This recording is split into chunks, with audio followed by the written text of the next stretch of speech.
Sovuq kunlarimiz boshlanmoqda. Biz esa issiq xonalarda issiqqina atalarni tayyorlab, maza qilib iste'mol qilamiz. Barchangiz kanalimga xush kelibsiz. Assalomu alaykum. Ishimizni har doimgidek Bismillahirrohmanirrohim kalimasi bilan boshlab olamiz va ozginagina 200 yoki bo'lmasam 150 gram dumba yog'ini mayda qilib to'g'rab olamiz. Dumba yog'larni qizib turgan qozonga solamiz va jizza qilib yog'larini chiqarib olamiz. Har zamonda mana shunday qilib aralashtirib turamiz. Biz esa bir dona kattagina piyozni mayda qilib to'g'raymiz. Atalar retseptini har kim har joyda har xil uslubda tayyorlab ko'rgan. Bizning shahrimizda mana shunday tayyorlanadi. Ko'pincha oppoqroq qilib tayyorlanadi. Men esa salgina tillarang holatda qilib tayyorladim, chunki avvalgi retseptimda qiymali qilib oppoqqina atalarni sizlarga ko'rsatib bergandim. Piyozdan so'ng ozginagina go'sht solamiz. Go'shtimiz mol go'shti. Xohlasangiz go'shtni ishlatmasangiz ham bo'ladi. O'zingiz sharoitingizga qaraysiz. Dumba yog'larga piyozni o'zini qizartirib, qovurib olib tayyorlasangiz ham bo'laveradi. Faqat go'sht solsangiz yanada kuchliroq, yanada mazaliroq va yanada quvvatliroq bo'ladi. Qozonga piyozni solamiz va tillarang holatga kelguncha qovurib olamiz. Mayda qilib to'g'ralgan go'shtimizni yaxshilab mana shunday pichoq yordamida urib mayin qilib olamiz.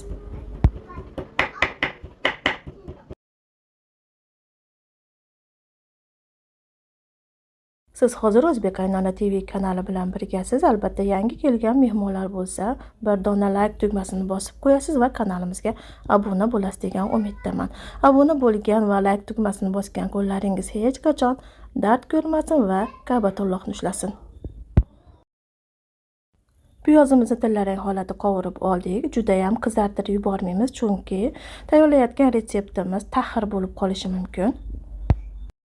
Piyozimiz kuyib ketmasin. Mayin holatda bo'lgan go'shtimizni ham qovurib olamiz. Agar siz qo'y go'shtini suysangiz, qo'y go'shtidan foydalansangiz ham bo'ladi, lekin unda juda ham tayyorlayotgan retseptingiz kuchli bo'lib keladi, ya'ni qon bosimini oshirib yuborishi mumkin. Xuddi shu suratda qovurib olamiz, kuyib ketmasin.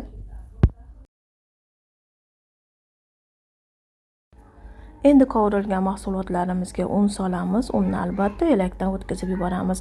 Unni xohlagan turdagi, xohlagan navlardan foydalansa bo'ladi. Men baribir oliy nav unidan foydalandim. Agar sizda birinchi, ikkinchi navli unlar bo'lsa, bemalol ishlatishingiz mumkin. Unni ham yaxshilab mana shunday qovurib, qizartirib olamiz. Unimiz taxminan 10-12 minut davomida qovuriladi.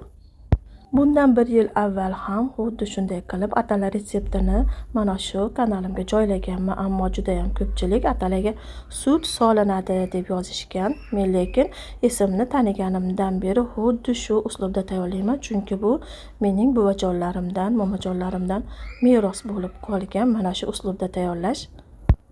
Bizning shahrimizda xuddi shu uslubda tayyorlanadi. Boshqa viloyat va vohalarda balkim sut ham qo'shib tayyorlanishi mumkin.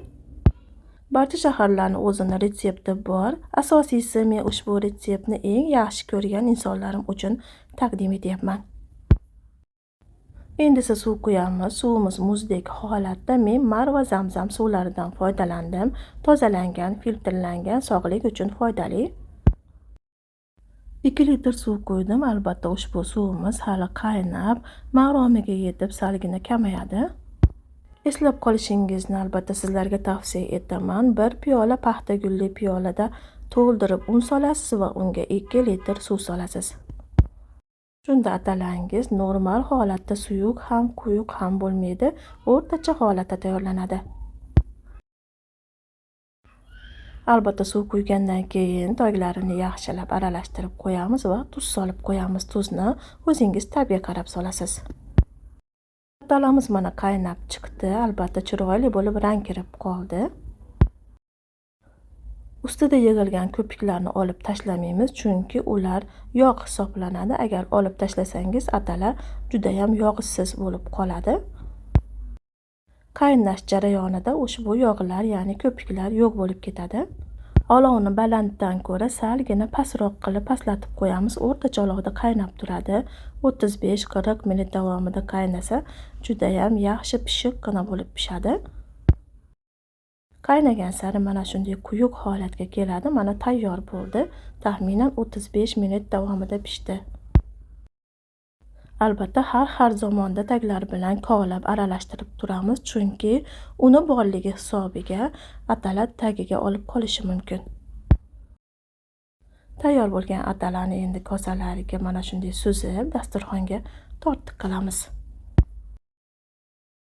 Tayyorlagan atalarimizni ranglarini ko'rib turibsiz, tilla rang holatda bo'lib chiqdi.